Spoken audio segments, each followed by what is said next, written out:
Hai, terima kasih sudah klik video ini teman-teman. Saya akan bahas dari permainan Grand Chess Tour Sinqueval Cup 2024 di Amerika Serikat. Dan kita akan bahas dari babak terupdate ya teman-teman, dimana kita akan bahas permainan dari Alireza Firouzja, pecatur nomor 1 Prancis, berhadapan dengan juara dunia catur saat ini dari Tiongkok, Ding Liren. Teman-teman, kita akan melihat permainan dengan akurasi 94,6% bagi yang menang nih. Dan ini dalam pembukaan apa? Ya udahlah, langsung aja kita bahas ya. Sebelum itu jangan lupa klik tombol like-nya dulu, share, subscribe, dan nyalakan lonceng notifikasi kalian. Ayo coba cek dulu udah nge-like belum? Terima kasih buat yang selalu like dan nggak skip iklan video RL Chess. Karena buat teman-teman yang belum tahu, RL Chess itu selalu komitmen untuk mendukung percaturan Indonesia. Jadi sebagian besar AdSense dari YouTube RL Chess itu digunakan untuk mendukung. Setiap bulannya saya ngadain turnamen Liga Catur Junior teman-teman buat Jabodetabek. Jadi berguna banget kan? Makanya jangan di skip iklannya. Teman-teman, Alireza Firouzja memulai dengan langkah E4. Kemudian hitam E5, putih kuda F3, hitam kuda C6. Ini format permainannya catur klasik 2 jam ya teman-teman ya. 2 jam untuk game ini lah teman-teman. Tanpa bonus waktu seingat saya. Nah, kemudian putih lanjutkan dengan Italian Game. Gajah meluncur ke petak C4. Ini disebut dengan Italian Game atau Gioco Pianismo ya, atau Gioco Piano lah gitu. Ini salah satu pembukaan catur tertua di dunia. Kemudian hitam kuda F6. Ya, kalau kita pemula kan biasanya mainin kuda G5 nih, Fried Liver Attack ya, mengincar pion F7. Tapi itu udah ada jawabannya lah, jadi nggak dimainin lagi sama pecatur top dunia. Ya, jawabannya bisa D5 langsung nanti. Ya, kemudian bagaimana putih melanjutkan? Putih lebih memilih jalan D3. Ya, jadi Italian Game lagi. Kemudian hitam gajah C5, putih C3, hitam D6. Dan kemudian putih langsung menyerang lewat sayap menteri dengan A4. Hitam menjawab taktis A5. Jadi putih tuh setelah A4 mau B4. Nah, langsung dijawab taktis. Kemudian putih gajah G5, memberikan pin. Kemudian H6 dijawab oleh hitam, mundur taktis gajah H4, hitam menteri A7, putih lanjutkan dengan mengamankan raja, hitam dorong pion G5. Boom. Ya, jadi pegang buah hitam dalam merespon pembukaan Italian Game, hitam juga bisa main agresif kayak gini nih. Kalau teman-teman pengen yang variasi agresif, jadi bisa ngikutin Ding Liren. G5 dimainkan, kombinasi nggak mungkin, jadi gajah mundur ke petak G3, kemudian hitam memberikan gantian, ikatan atau pin ya, gajah ke petak G4. Kemudian putih kuda B ke petak D2. Nah, buat teman-teman yang belum tahu pin atau ikatan tuh gimana sih bang? Ini nih, maksudnya dia kan nilainya 3, memberikan ancaman tidak langsung dengan nilai yang lebih tinggi, yaitu menteri di sini. Jadi kalau nggak ada kuda, menterinya bakal bisa dimakan. Nah, ini disebut dengan pin atau ikatan. Nama teknik caturnya. Nah, kemudian hitam menarik gajah mundur ke petak A7. Dan kemudian putih gajah B5. Hitam lanjutkan dengan rokade. Kemudian putih benteng E1. Nah, kenapa di sini pelan-pelan evolution barnya mulai naik ya setelah langkah rokade kalau kita amati. Jadi harusnya milih rokade panjang atau rokade pendek nih sebenarnya. Rokade pendek sebenarnya boleh aja. Atau sebenarnya yang lebih membuat putih unggulnya jadi lebih tipis sebenarnya adalah rokade panjang. Nah, menurut analisa.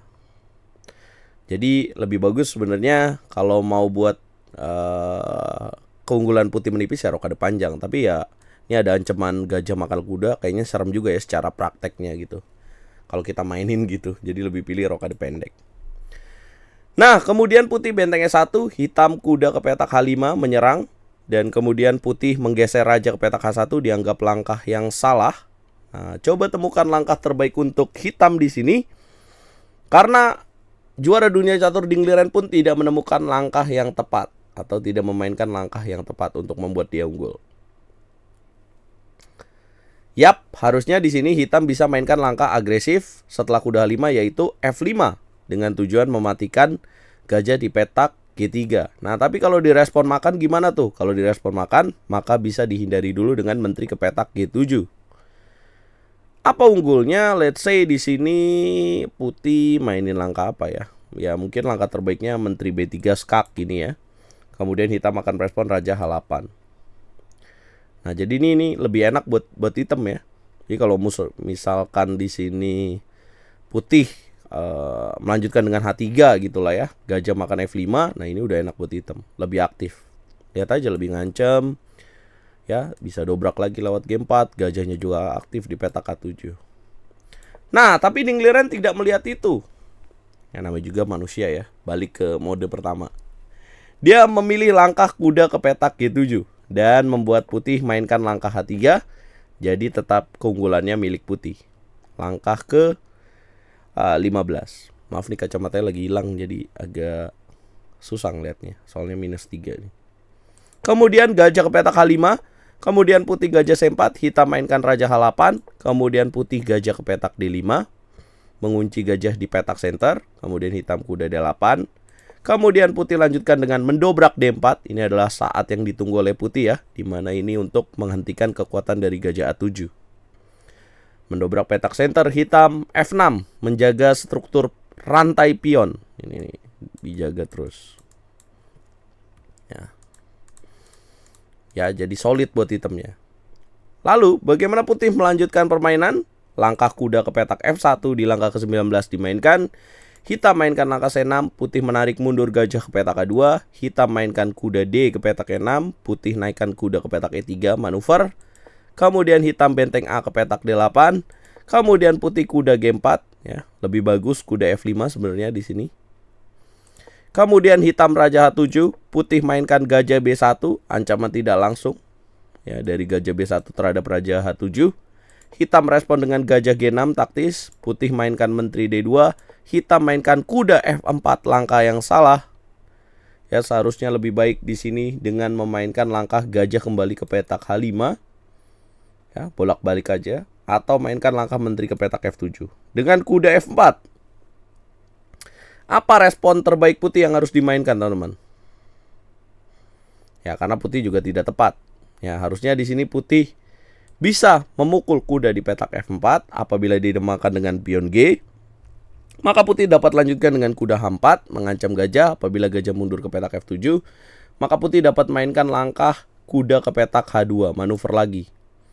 Ya, kayaknya di sini sih manuver lagi kuda F3, nanti pelan-pelan bongkar lewat G3, menterinya secara nggak langsung ngancem pion H6. Ya, karena kekuatan di sini juga mati, dia nggak bisa dorong D5 karena kalau D5 dimakan bunyi skak, rajanya mundur bisa diganggu lewat G3. Nah, tapi Alireza lebih pilih gajah C2, jadi dianggap melewatkan taktik. Oh ya, setelah kalau misalkan dimakan pakai pion E gimana ya, kita belum bahas. Kalau makan pakai pion E, maka ada langkah menarik di sini di mana putih boom, sacrifice the knight. Gila banget ini kalau dimakan, maka menteri makan pion F4 dan kemudian mengincar pion di petak H6. Ya, ini sih benar-benar gila banget sih.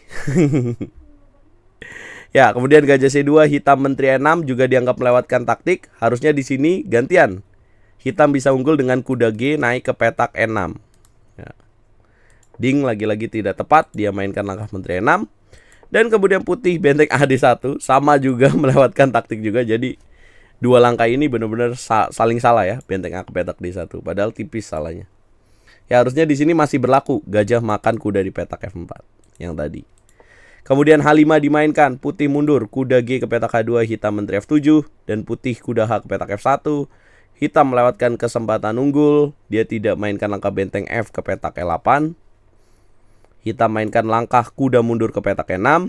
Kemudian putih kuda E3. Dan disinilah momen paling penting di game ini. Dengan sisa waktu 3 menit 37 detik, Ding Liren melakukan kesalahan memukul pion di petak D4. Unfortunately. Ya, kenapa? Karena dengan hilangnya pion di petak center ini sangat penting buat hitam. Putih memukul balik dengan pion dan kemudian dilanjutkan dengan D5. Tujuan dari Ding Liren mungkin mau fix weaknesses ya di sini. Mau membuat lemah pion di petak D4, tapi justru malah bahaya. Coba kalkulasi, apa langkah terbaik putih di sini, guys? Yap. Kalkulasi yang tepat, selamat buat kalian yang menebak. Pion makan pion, kemudian makan lagi dan makan gajah, makan lagi dan boom. Menteri makan pion A5. Gajah B8, hitam kalah 1 pion dan kemudian jatuh lagi pion di petak D5, 2 pion dan kemudian kuda F4. Menteri B5, hitam lanjutkan dengan G4, dimakan, makan, dan kemudian kuda H4. Menteri ke petak G5, kuda E ke petak F5, dimakan, makan lagi, makan, benteng A7, Raja H6, dan boom. Raja petak G6 dan boom, menyerah. Begitu saja kisahnya. Jadi setelah kalah 2 pion, praktis langsung dibuat sederhana oleh Alireza, ditukar menterinya. Ya, ditukar menteri di petak F5, nggak mau langsung makan dan langsung menyerah. Kenapa? Karena kalau dilanjutkan ya udah berat ya ini. Udah kalah 2 pion, tinggal end game aja, tinggal dilanjutkan dengan mendorong pion di petak D5. Kalau rajanya naik ke petak G5 gimana bang? Tinggal didorong pion G3. Kalau kudanya ke petak H5 let's say, atau kudanya naik ke petak H3, ini bahaya. Akan dilanjutkan dengan raja G2 aja. Nah pion ini nih angon meri ya, tinggal digiring doang jadi pion, jadi promosi di sini dan menang. Ya prosesnya tentu masih panjang, tapi buat kemampuan seorang Grandmaster, 2 pion ini udah margin keunggulan yang cukup besar guys. So buat kalian yang mungkin ratingnya bukan Grandmaster gitu, bingung. Saya bingung kadang-kadang kalau ngeliat permainan top dunia baru kalah 2 pion menyerah. Padahal kita kalau main di post ronde kalah menteri pun masih dilanjutkan bisa menang. Nah itu beda level guys. Karena kemungkinan kalahnya dari seorang top Grandmaster atau blundernya dengan posisi seperti ini itu sangat tipis, sangat kecil guys. Jadi seperti itulah. Dan ini kemenangan yang krusial buat Alireza Firouzja. Dengan kemenangan ini Alireza masih memimpin Shin QFL Cup Grand Chess Tour di Amerika Serikat. Wah ini kayaknya siapa sponsornya Rex Shin QFL ini makin tertarik untuk memboyong Alireza dari Prancis pindah ke Amerika Serikat nih kalau dia juara mulu. Wah, 5 poin diikuti oleh Caruana 4 poin. Dan Gukes Doma Raju bersama dengan 1, 2, 3, 4 pemain lainnya memiliki 3,5 poin. 3 poin Ading dan Yane Pumniachi, dan Anis Giri 2,5 poin. Wow. Kita akan lihat kemampuan Ding Liren menjelang kejuaraan dunia catur Gukes melawan Ding Liren yang akan diadakan di November di Singapura, Resort World Sentosa. Apakah akan semakin membaik guys? Gimana prediksi kalian? Jangan lupa bantu video ini berkembang dengan cara like, share, komen, dan subscribe bosku. Siapa nih juaranya nih? Tinggal berapa babak lagi nih? Ya babak berikutnya Ding akan melawan Nodirbek, Pragnananda melawan Caruana, Wisleso, Facer, Anis Giri, Gukes, dan Yane Pumniachi, Alireza. Wah seru nih. Ya tinggal 2 babak lagi guys. Sangat ketat sekali.